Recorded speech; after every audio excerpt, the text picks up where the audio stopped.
Are people even out there waiting for us? I feel Yeah.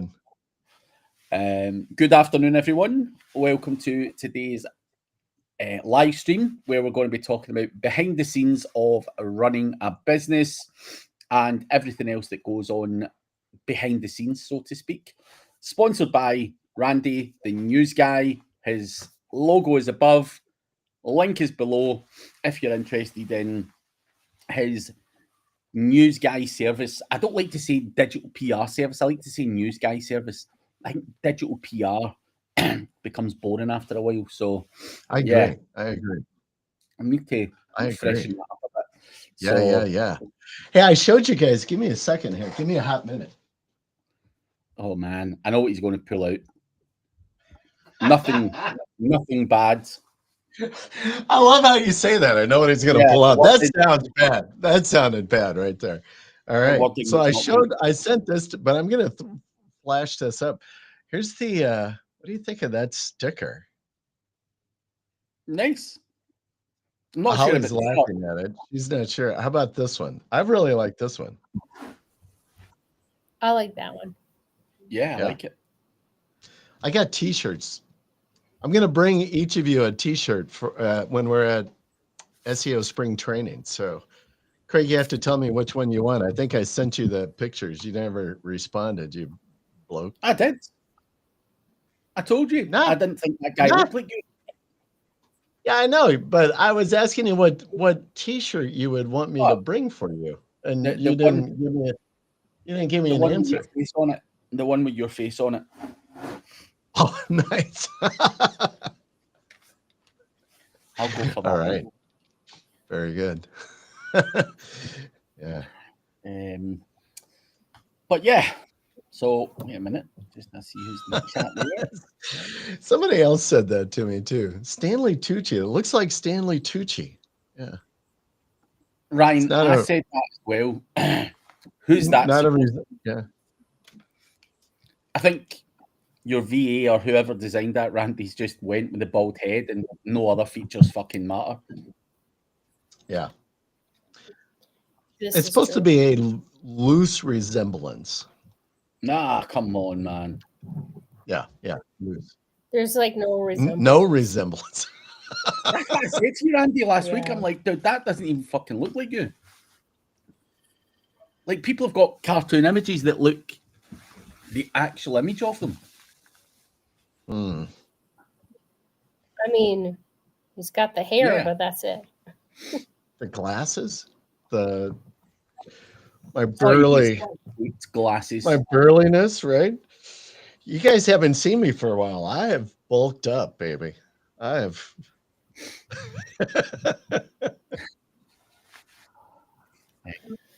It is. That's thank you, Ryan. Exactly right. That's the superhero version of me. Yeah. Yeah. There we are. Beautiful. All right.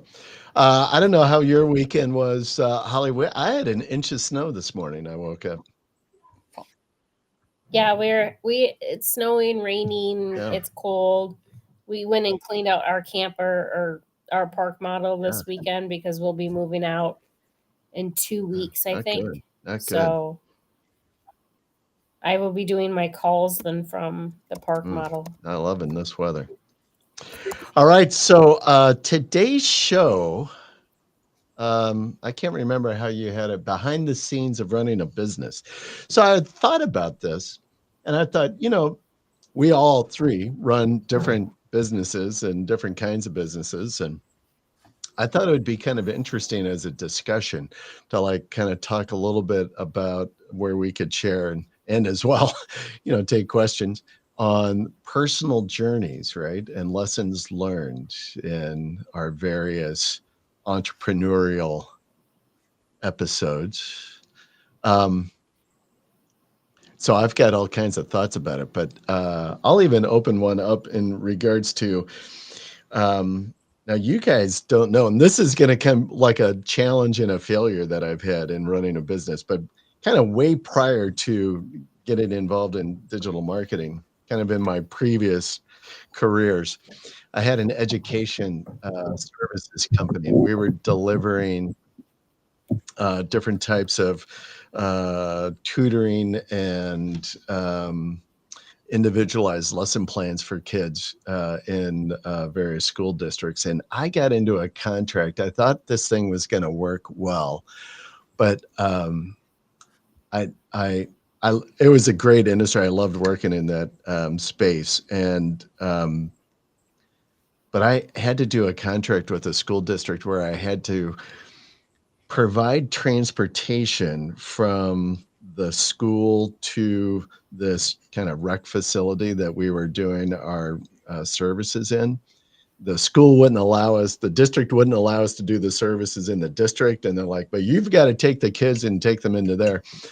And so I was getting paid per kids. And I'm like, okay, well, that's, I thought I could kind of figure it out and make it work. And oh my God, that was a freaking nightmare. Not only did I just lose all kinds of money on transportation because bus companies, I think, and once they know you've signed a contract, then they have you over a barrel.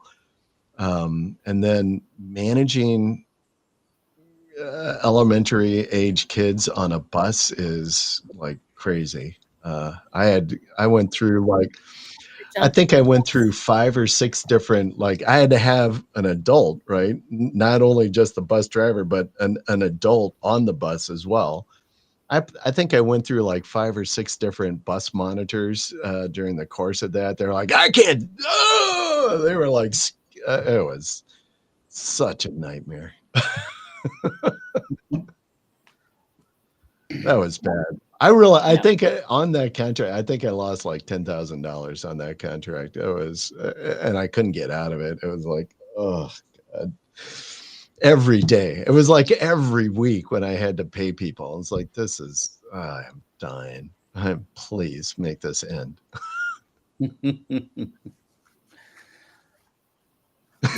Yeah, no. I would jump off. No. Yeah. That's why I don't do contracts. I've never done contracts. People ask me for contracts, and I say, if you need a contract, I'm probably not the person right for you. Because if you irritate me and you go against our 1 email a month rule, I'm firing myself. I don't care. Good question from Ryan. Do you struggle with patience as entrepreneurs? I have. I've learned to rein it in. Yeah. Yeah, I just walk away. So it's funny. It's a funny question, actually, and you can kind of take it in a couple of different ways. So do you struggle with patience as an entrepreneur, either with your own pace or with the kind of the external factors, right? That kind of either hinder how quick you want to move, or with people as well. Sometimes that drives me a little. I think, like, for me, I do not mind answering questions. However, if you ask me the same question 3 times, but it's just in different wording, that's when my patience goes to none, and I will walk away, close the chat, remove myself from the conversation, because I'm going to be not very polite after that. Yeah. So I have no problem at all answering question, but if you continue to answer the same question, we're not going to. Yeah, people are going to think I'm a dick for saying this. So please, I'm sorry. Now, I generally, when people like, do a service with us, I really enjoy kind of talking with people about this stuff initially. But it's when the person like comes back after the 6th or 7th question about, what would you do about this though? And continually, I'm like, okay, I don't have the tolerance for this. This is driving me crazy. Yeah. Like, hit me up just like give me 2 to 3 times. I'm okay before I'm starting to lose my, like, okay, I'm not your SEO. I'm not, I can give you some guidance a little bit, but if you, I start to get a little irritated. Sorry, I don't know. Craig's that ever hit you? I mean, if somebody said, "Craig, I want to, buy," and this is like buying a service. How do you do CTR manipulation, Craig? Are you sure? If you have 10 clicks a month, can we send 3 a day? Oh, we can't. Well, how about if you have 15 clicks a month? Holy crap, dude! What did I just say? I struggle with patience on that front. Absolutely. The stupidity of the general public is fucking scary, horrifically scary, in my opinion. And I'm like you guys. I really struggle when I have to constantly repeat myself. That's for sure. Yeah. No, I've never like lost it and just told somebody to like go away yet, but I do like bite my lip as I'm responding to the 7th time. I'm like, Yeah, my email literally says refer to the previous email or 3 minutes of the video, 3 minutes into the video that I've already taken for you. It's been answered. So if you can, I mean, I go select all delete anyways every morning. That's why no one ever hears if they email me. I don't ever read it because I don't have the patience to read it. I'm a busy person. If you need to talk to me, then text me. So yeah. I could see Craig signing off, saying, "All right, I've told you this 3 times." Oh, I've got a threshold, and then I'll snap, and then it becomes pretty fucking rude at that point. Like, yeah. All right, I want to hear one of your failures in. Craig, I think I have one of yours I've known. This has been, I don't know, I've heard this probably years ago about when you were in the e-commerce and you were drop shipping or selling stuff with a warehouse and that kind of stuff. But you can relay that one if you want, or bigger. But. I mean, I've had a few failures, well, more than a few. I've had more failures than successes, if I'm being honest.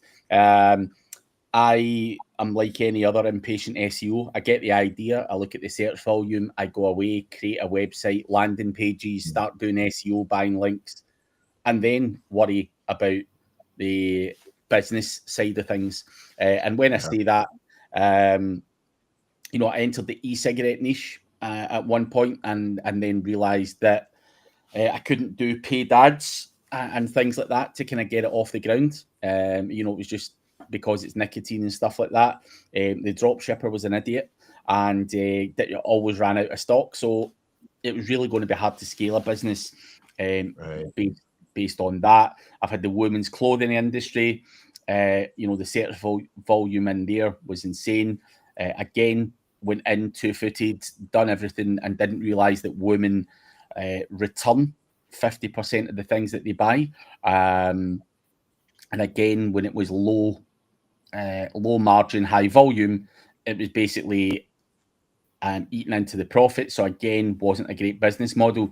So I've got like countless stories where I've just rushed into things based on excitement and search volume, and then not really looked at the legalities or things like that. Because with the e-cigarette one, we were also struggling to take payments through anyone other than PayPal. Again, just because it's nicotine and the government don't want you to fucking sell nicotine. There's just all this bullshit in place. And, stupid me going out and doing all the SEO and then realizing, the catalogue of problems that were surrounding me. That's why you have to do research and analysis into the business in general. It's not just about the search volume. And that's where, when Ryan says patience, I would imagine Holly's a bit like this, and I might be wrong, but you get an idea in your head and you go, fuck, that's a really good one. Before you know it, there's a website built and everything, the whole fucking thing's going. And that's, just impulsive behavior. And I get the feeling that Holly must have fell into that trap, because Holly comes across as quite an impulsive character. Yeah.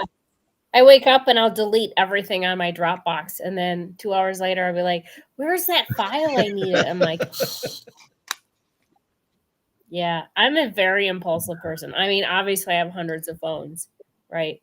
That project did not start off to buy 2,000 phones. It became very quickly, though, like how many phones? Of 2,000. Yeah, it's I have really, as I have grown older, I actually haven't had my OCD has actually gotten much worse for sure in the last couple of years, to the point where like it almost like I can't get past certain things until I fix it. Just like we were talking earlier about the audiobook, I had to have her fix it 6 times because of a little stupid pause I didn't like. It's just has to be very right with me.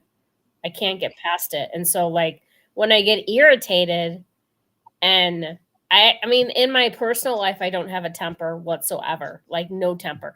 But in the business, because I have a very short fuse, I get agitated. And if I have a site and right or wrong and it goes sour between us and I'm firing myself, I'm hitting delete like instantly. There's no second chances with me. And it's bad. I'm not saying it's good, but I also like the people I bring on know that. And so like you have to fit me really good for me to work with you. You know what I mean? So it's not a good, I guess, that mentality, but I can't, there's certain things I just can't like walk away from. There's certain things that like it just irritates me so much. I have to just delete it and I can't go back and look at it, you know? Yeah. Yeah. I'm looking at that comment. I'm like, is that real? What is that? Somebody? Sorry, I know who that is. Never read anything that man says out loud. Don't read that out loud. Yeah. Yeah, I'm not going there. I'm not. Good question from Ryan here. I will tell you what I think is the number one thing that people get wrong about building a business. I think they underestimate how hard you have to work. Yeah, and how many hours you put in, because people are like, I can't wait to quit my 9 to 5 job and have my own hours and work for yourself. Well, it's not a treat, because if you are not bringing in customers, you don't get paid for that month. If you're not making them happy, you don't get paid for a month. If you don't have courses and you're not doing testing, it's so stressful. That's the part I really do not enjoy with SEO, is the stress part of it, of like, if I don't produce enough results, then you're going to lose that client. So I think like even my wife, she's like, you know, I wish I could just work for myself and make a TikTok channel. I'm like, it's not as easy as you think. Yeah. Like yeah. your whole entire day is spent on thinking about how to make content and stuff. It's not something that I enjoy at all. Yeah.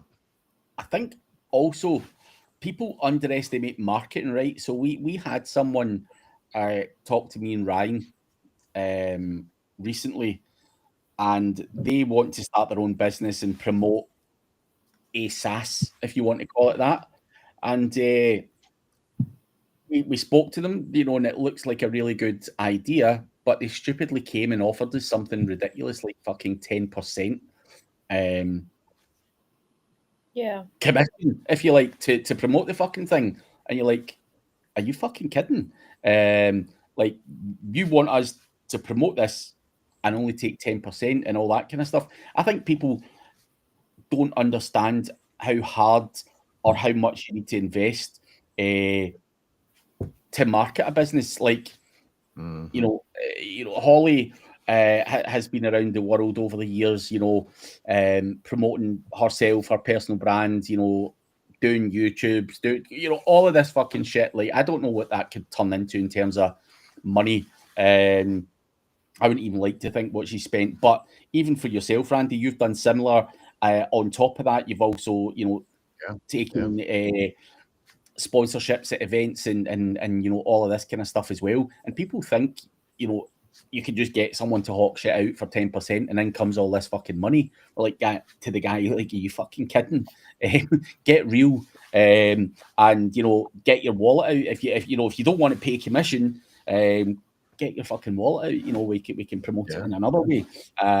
So I think, you know, people think getting you know, kind of goes alongside what Holly said. You know, people don't, you know, the idea of doing something like a TikTok or whatever, you know, seems great, but it's not that fucking easy. You know, there's a lot of time, effort, nurturing the audience, coming up with good content ideas, keeping it engaged, and that's not that fucking easy. It really isn't. So, you know, marketing's not fucking easy, full stop. Yeah. I kind of think, kind of as a tangent with that, about what you have to invest in marketing is that I think people initially kind of don't understand or really put it into play that you might not make any money for a bit, right? Like, you got to maybe spend you money. go out and you get, maybe you go out and you get, you know, $10,000 a month in monthly reoccurring revenue, and you're thinking, oh, this is great. But you have to realize, like, okay, yeah, I got to pay for, you know, the programs I'm going to use. I've got to do marketing. I've got to pay, you know, all of this other stuff as well. Maybe you've got a VA you're bringing on board or whatever it is, but you know, you might, if you're lucky, you might break even for a bit of time early on, but you know, you can easily not make money. But that's the thing. There's those other associated costs. Like, if I do an email blast to my email list, like, the fucking software alone before I even send an email is like 1,200 quid. You know, for Active Campaign before I even fucking spend time shitting something out on it. So and people are like, I just send a wee email out. And you're like, well, I'm not fucking doing it for fuck all. Like, nah, absolutely not. So the software costs and everything else all add up as well. Yeah. But the guys in the chat there are talking about cold email as well. I really have not done cold email. I've done other cold work that has worked well for me. But have you, Holly, Craig, you guys do? Yeah, I'm cold doing email? one right now for the directory that we're doing. Yeah. So we've tested, like, you know, we asked Claude and ChatGPT and whatnot to, you know, we told them what we were making and blah blah blah. And I wanted some different tests, so we emailed through not my normal spamming platform, actually, not at all. Through another where they gave us the leads and stuff. So I could, let's say I picked like a window cleaner. It would just give me window cleaning companies, and then we would send a blast out to them. So we sent 100 to, I don't know what it was. It was like 5 different niches, and they're hitting the inbox. So really, actually, it's a good platform, and we're getting people to answer us. I also have done the website, hit the website, what is it, contact forms extensively. I have hit like probably 30 million of them. It's a really good way. Both ways are working for getting a discussion, but we have to give them something for free for them to want to talk to us. So you could do a free video, citation, like we're doing the podcast thing. You can make an ebook. You can make just a general marketing book, but you have to give them something for them to have a discussion with you. So it does seem to be working. I'll have more like test cases in the next month or so and see where we are with the stuff that we've sent out. We're in the, we're still don't know if we have the right message yet. Craig, you do cold email? I've done bits of it in the past, and I mean, obviously, having the right setup and making sure that you land in the right inboxes and stuff is always the key. You can obviously, I think we've all probably done what Holly's done as well back in the day, smashing the shit out of the contact forms using the usual old fashioned tools. But that was obviously a numbers game. In recent times, I've messed around with, I think I've said it in the mastermind and stuff like that as well, but instantly, and trying to use different emails to get stuff sent from different emails and stuff, warmed up emails and stuff, just to try and land in people's inboxes as well. And there's lots of other people out there that do amazing things and do cold so email. I'm using Instantly also. Instantly is really good. Yeah. Like it's fucking awesome. I'm sending the email, plus they're giving me the LinkedIn, so I'm connecting with every single person on LinkedIn also. So I mean, if they're not going to answer my LinkedIn message, I'm going to hit them on their email, and if they don't want to answer me, I'm going to hit them on their website. So like, you're going to answer me, and I'm probably going to text them too. You're gonna have a discussion with me. So, if you want to tell me to flake off, whatever, I respect that, whatever. But you're at least going to respond to at least something. So, I'm a spammer. Yeah, back in the day, I would do cold calling, and I had much better success with that. I should say much better.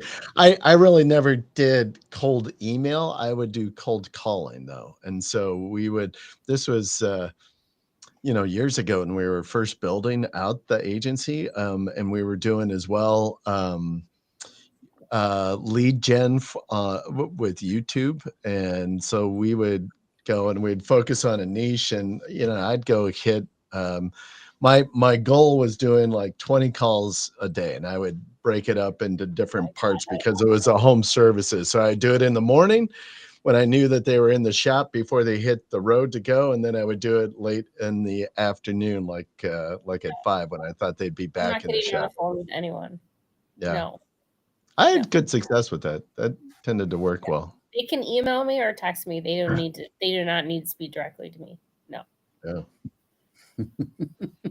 But I think the cold email stuff, it is a numbers game though, right? It is a numbers game. I mean, you send 100 out, and if you get 5 to 10 responses, that's good.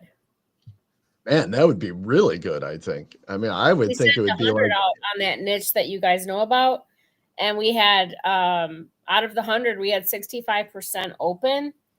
And we've gotten, I think that's the one we have gotten 8 responses on. I screwed up in the initial email, though. I made myself sound like it was brand new because I said we're opening a new podcast, which I shouldn't have even mentioned, a new podcast. But so, like, I think that's important when you're doing like your initial emails. You got to find the right message. And if you blow it all up and you just decide to send, 5,000 people off the first batch, and you don't even know if your message is right, it's going to, connect to them, then you're going to screw it up. So we're just hitting small amounts so that I know, because I've never really done very much email to a client marketing. Like, we've done email to agencies and they know me, so I don't usually have to explain very much. Right. But since we're going directly to a business, the hook is a really much different. You don't need to talk about rankings. With a podcast director, we don't have to talk about any of that stuff. It's about brand. Right. So like from the beginning when I started the directory 3 weeks ago to where I am now, it has evolved a lot, and I've added a lot of different things in it just based on talking to people. So what I had planned for it, I usually start my projects like that. All my business ventures that I do, I start with something and it always evolves. And at the end of it, I may not be happy with it and I'll scrap it, you know. And that happens. It happens often. Yeah. That's you kind of just funny. hit the delete button. It's okay. Yeah. Yeah. Yeah, I like what Ryan says there. You send about 500 to 1,000 a day. Yeah, like a 1.2%. That's about where I would think. If you got a 1%, I would think that off of just cold emailing, I would think that would be pretty good. Yeah. I would be happy with that. But see, they're replying to us because we're offering something for free, right? So if you are just sending a message and be like, hey, do you want SEO? No one's going to reply to you. Like we send a message and say, hey, we made a marketing book about window cleaners, and it'll help you, you know, rank whatever on YouTube or whatever the case is. I think we did, and we specifically said something about white hat, which is funny because I'm not a white hatter. I had ChatGPT, you know what I mean? But we had and then we put it on Amazon, and they went to Amazon to download the book, which then I was a bestseller. So, you know, we don't send it directly. We'll create the CTR in that sense. So we'll just put it someplace for free. And I'm like, you only have 7 days or 5 days, whatever it was, to download it. And then we're a bestseller, so we can use that bestseller. Plus we're, you know, people are looking for Holly Starks then. You know what I mean? So I'm using you and you're using me to get something for free. It's okay. That's an interesting way to do it. Say, hey, I've got a free book for you in your particular industry. Let me know if you like it. I'll send you a link for it. And then boom, you go send them your Amazon link, or then they go ahead. I've learned that people don't like to click on links, which is fine. I totally understand that. So like if we want to have a Zoom call, which I don't ever want to do a Zoom call with anybody under any circumstance, but if they want to have a video about what we do, I'll just make a YouTube video and unlist it. And, you know, I'll go into 11 Labs and make myself say whatever I have to say. And then I'll just upload that because I don't want to have a call with you. I don't care how much you're paying me. I don't want to have a call with you. So, Holly, sometimes you say this stuff like that, and then I think, I don't know if I should ever text Holly, reach out to her. Because dude, me and you have a good relationship. Like me and Craig. She doesn't want to talk to anybody. So. But, you know, like, I mean, you know, when I go to conferences, I stay with the same, like, 7 people. Because I'm very uncomfortable outside of my space. And I'm an asshole. And I know that I'm an asshole. And so people in my space, it's very safe for me. And so I text Rayburns like every day. I text you often. I think it's probably it. It's you guys and that's just you. No one else.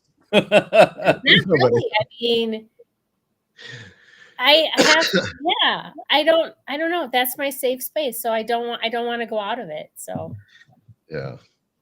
it's not a good thing. I know it's not a good thing, but it's a way that I've been able to manage the business by, you know, I'll just send you a voice text and I'll just have AI do it. I don't want to do it. Yeah. Even if it takes me an hour to do it and it's literally a 2-minute call, I'm still going to take an hour to do it.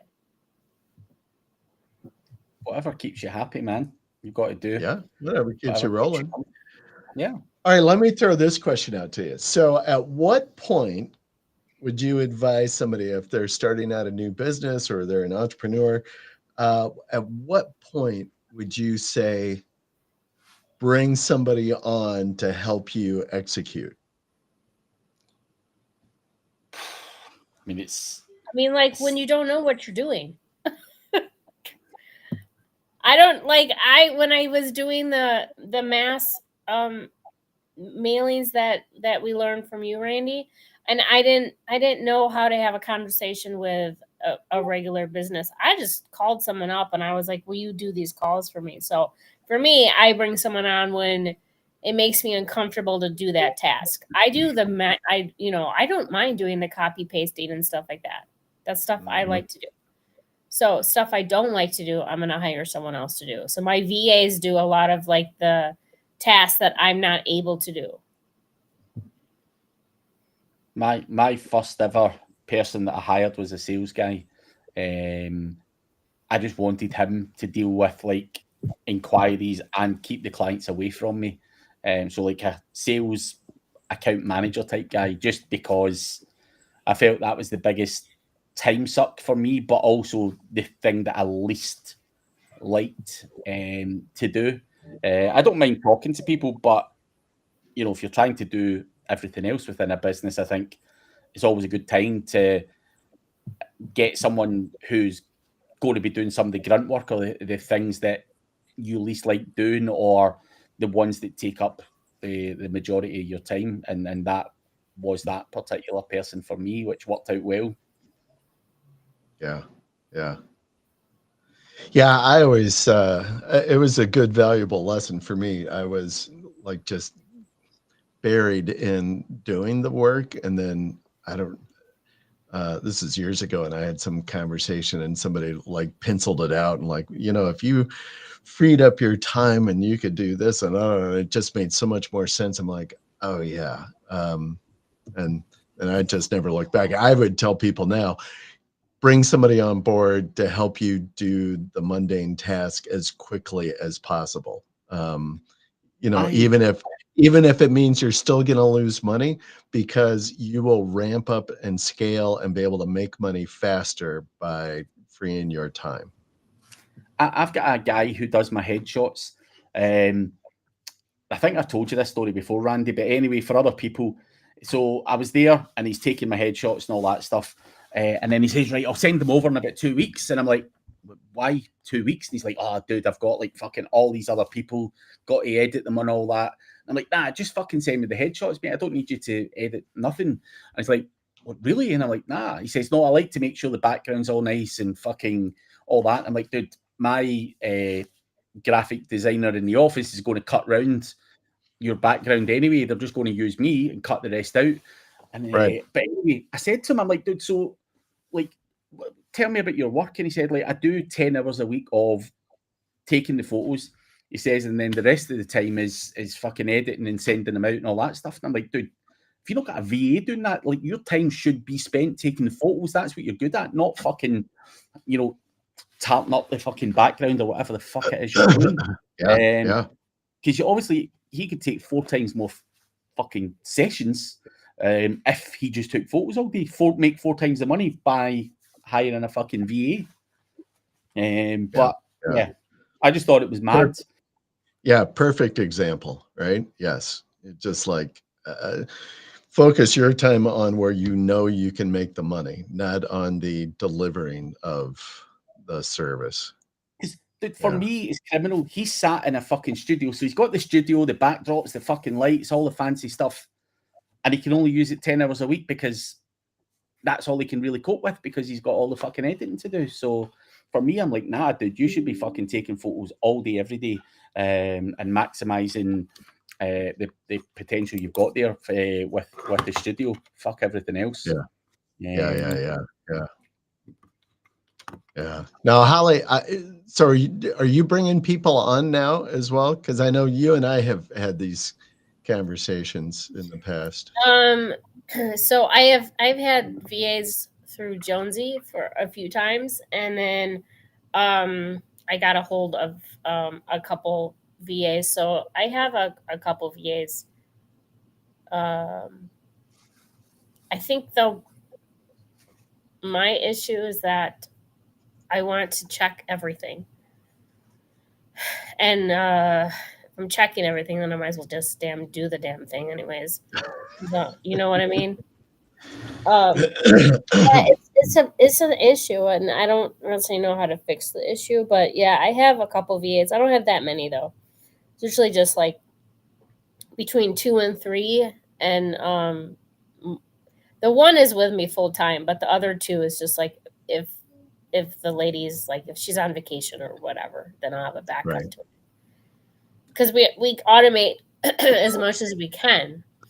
But I will always go back like 3 times and check it. I've listened to the stupid audiobook like 4 times yesterday because I have a really hard time with being finished with certain jobs. That's one of them. So. Yeah. All right. What else? In thinking of business, and I know we've hit on some of this stuff in the past as well. How much time do you spend on, I'm going to couch it this way, thinking about your business and developing your business versus kind of working in it and doing some of the other busy stuff? So I say thinking about the business. So whether it's like developing a strategy or thinking about the direction you want to go with your business versus like, how do I detail out this process or something like that? Does that make sense when I'm asking, kind of the bigger picture? How often? For me, I'm always sort of thinking of different rev streams and different testing and stuff. Like, if I have too much in my head, I go and do grocery delivery for a few hours on Saturday because I have too much thinking and it clears my space. And it's dumb that I'm delivering groceries for $15 to people, but at the end of the 4 hours or however many hours, I usually can come back and sit down and my thought process is better because I just need to have like that separation of being at the house. So I have to leave and I can think better. So, for me, I'm always thinking about business though. There's very few times where I'm not. Because, we always think of different tests. So I'll think about the whole process in my head and then whether or not I start the test or I don't is something that, almost always start it and it blows up half the time, but that's okay. But for me, I'm always thinking about how to make different rev streams. As you should be. As you should be.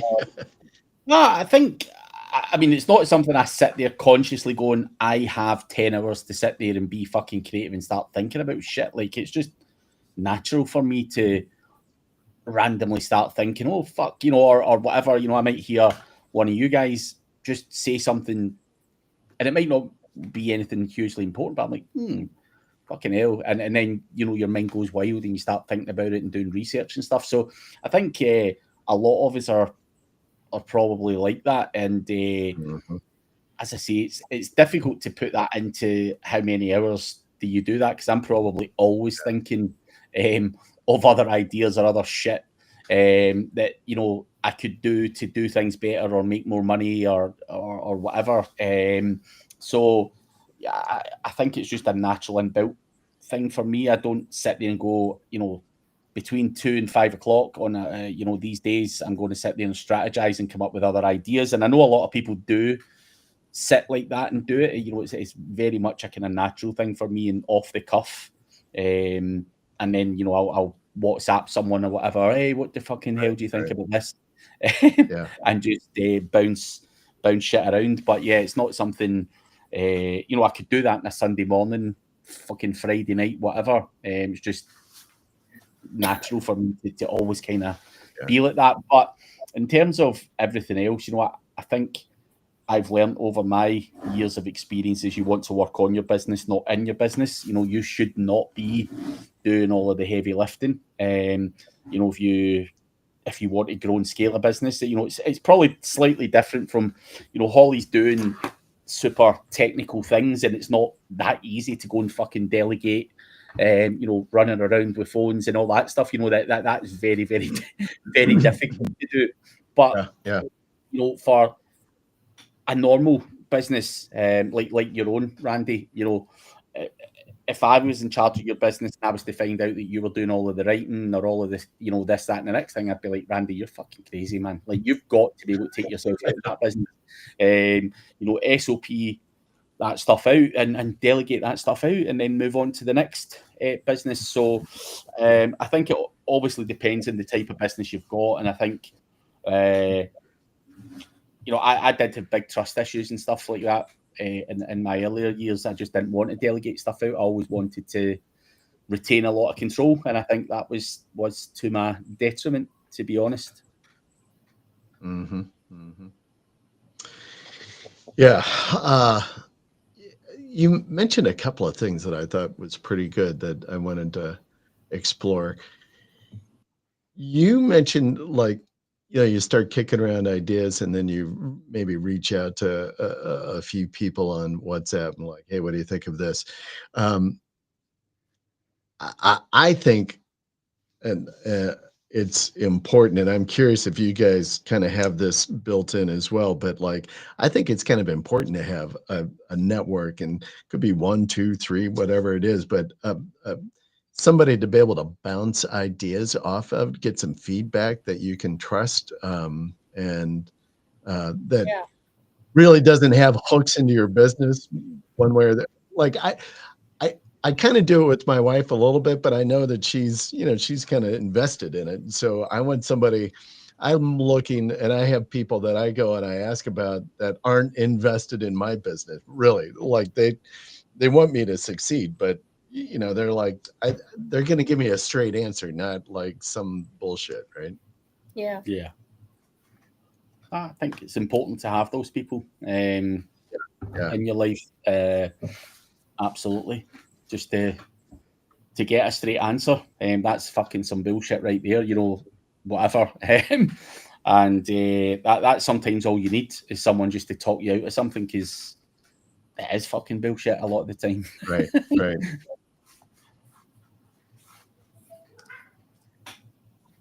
But yeah, finding those people can be difficult. Yeah. It's not always easy. Yeah, I think it's important. So, yeah, as an entrepreneur, when you're starting your business, you should really kind of keep that in mind. Have that group of people you can bounce stuff off of. How about Craig? You mentioned about as well, time, and you're always, and I think we all have always are thinking about our business. How do you separate your business from personal family time, whatever it is? Craig, you probably do it the best of maybe anybody I know. Like, you kind of really check out come Friday, and Yeah. you may do a little bit of stuff, from time to time on Friday, but generally you're kind of like, yeah, I'm out of here. Friday, Yeah. I'm gone. When it's boating season, you're out on your boat, kind of tooling around, doing that stuff. That's good. Yeah. I know you didn't start that way. How did you begin? When was it that you said like, yeah, okay, I got to change this? I got quite stressed running my agency. Went to see the doctor, and he's like, "Tell me what you do." And he's like, "That sounds like fucking hell." He says you need to be careful what you're doing. And so I had struggle switching off from the business. Went to see hypnotherapists and all of this kind of bullshit. And I think over time I got all these little tips like take emails off your phone, try and disengage from your business, and just mentally now, like if I know that it's a hot Friday, and me and my friends can go up to the boat or whatever. Like, I don't give a fuck. I will do everything I need to do and get it off of my desk so that I can be there on a Friday at 2 o'clock to go out in the boat. But once I'm there, there's no emails in my phone or fuck all. Like, my emails are all in the laptop, and I don't care if anyone's business is burning down. I will not be accessible through email. I've got to be able to switch off, and I think just after suffering from stress and stuff like that and struggling to switch off full stop from my own business, and using all those little tips, I do try and fully disengage. And even WhatsApp chats and stuff, they're muted, the ones that get in my nerves, without saying any names, but don't want to offend anyone I'm in a WhatsApp chat with. But yeah, I can check in on them if I'm bored or whatever. But some of the ones that are more active than others, they're all on mute and stuff like that, and it Yeah. means that I can just switch off, just enjoy human company, and not sit with my head in my phone all the time. I think that's really, really important. So yeah, just a period of time, and some minor adjustments. Speaking to hypnotherapists, again, the hypnotherapist said to me, Craig, to get something out of your mind when you wake up in the middle of the night, oh fuck, I need to check my laptop or whatever, just have a pen and a bit of paper, write it down, go back to sleep, get it out of your mind, and go back to sleep and deal with it in the morning. Nothing's that important that you need to deal with it at 3 o'clock in the morning. It just isn't. You're not being paid enough to worry that much. So I know. I remember a couple of weeks ago we were having this conversation, and you were talking about that you don't have your email on your phone. And that blows me away. I still can't get over that. Or social media notifications. I don't have them on my Yeah. phone either. Fuck that. Yeah.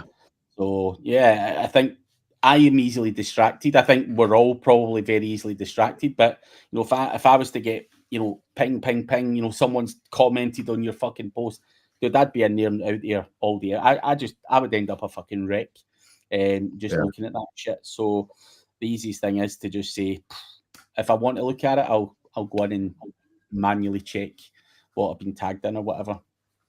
Yeah. I am really on that aspect of kind of managing your time and day and that kind of thing. I'm really trying to do my email like only twice a day, like generally like 8, 9 o'clock in the morning, clear it out. I don't look at it, you know, right when I wake up, and then at the end of the day, like 5 o'clock when I'm, you know, Even like 5 somewhere to in the 6. middle, somewhere in the middle, 12, 1 o'clock as well. Check in, see if there's anything. But you should use that software. Fixer. I tried that Fixer. I tried that, and it kind of annoyed me more than I ended up. I did the free trial. I thought I was going to end up buying it, and then after like the first 7 or 8 days, I'm like, okay, this is annoying me more than anything, and so I just dumped it. I didn't like it. I find it really peaceful for my brain. Really? Like I really do, yeah. Like everything just segmented in your inbox, going to reply, you know, whatever notifications, marketing. Just go through and see what junks people are sending to you, and obviously it replies to your emails for you as well. So the stuff I think I don't know, it soothes me, man. Honestly, it really does. I like the idea. I love the concept. I didn't particularly like that, so I'm wondering. I'm sure there's going to be others, or maybe there are others out there. But yeah, it makes sense. But, yeah. Get away from. What will work for you? That's the main thing. Yeah. Exactly. Yeah. So, for me, it just soothes my brain going, there's not actually that much in here that you have to do when you just see those numbers. Like, there's only 7 to reply to. Right. So, well, that's why sometimes when you wake up, you just see it. That's why I've gotten kind of more comfortable with of limiting my email viewing, because I realize, like, okay, there's rarely is there anything in there where the barn is burning and I gotta like immediately deal with it. And if it is, that's usually is through my, like, we use a Slack type program called Pumble, is what I use with my team. And so internally, if there's any of those emergencies, it's usually, it's going to come through that versus email. So. Yeah. But. Fair enough. Yeah. Fair enough. Yeah. All right. We should maybe do a show just on email marketing, cold email marketing. Yeah. There's a lot to talk about in that. There is. I mean, those guys had a good conversation going on there in the chat in regards to it, but we could explore that a hell of a lot more. I involve automation into it, clearly some tips and tricks about it, but another day. Yes, another day. Hey, I actually am going to cut out because I have a lunch business meeting I have to go to. Well, it's time for us to roll anyway. It's that time. Yeah. So I'm going to cut out now. Cool. I'll talk to you guys all later. Yeah. All right. See you later, Holly. Yeah, my show hot off the press tomorrow morning, 10 o'clock. I got Monique Rice. You know Monique, don't you, Craig? Blonde hair? Yeah. From America? Yeah. Up in the Seattle, Pacific Northwest area somewhere. Yeah. I don't know her particularly well, but yeah, I think she's been at SEO Spring Training and stuff when I've been there before. I know the name and seen her around, but yeah. Yeah. Well, I got her on the I've just show said hi. on tomorrow morning. She runs a pretty large agency. So it'll be fun to kind of talk with her about how she's ramped up her agency and stuff. So should be good. Good. Buddy. Always, mate. Always. But before we go, check out the link below or the logo above for this man himself and his digital PR service. So go check out the news guy if you're interested. And we will be back at the same time next week, everyone. All right. See you later. All right. Take care, everybody.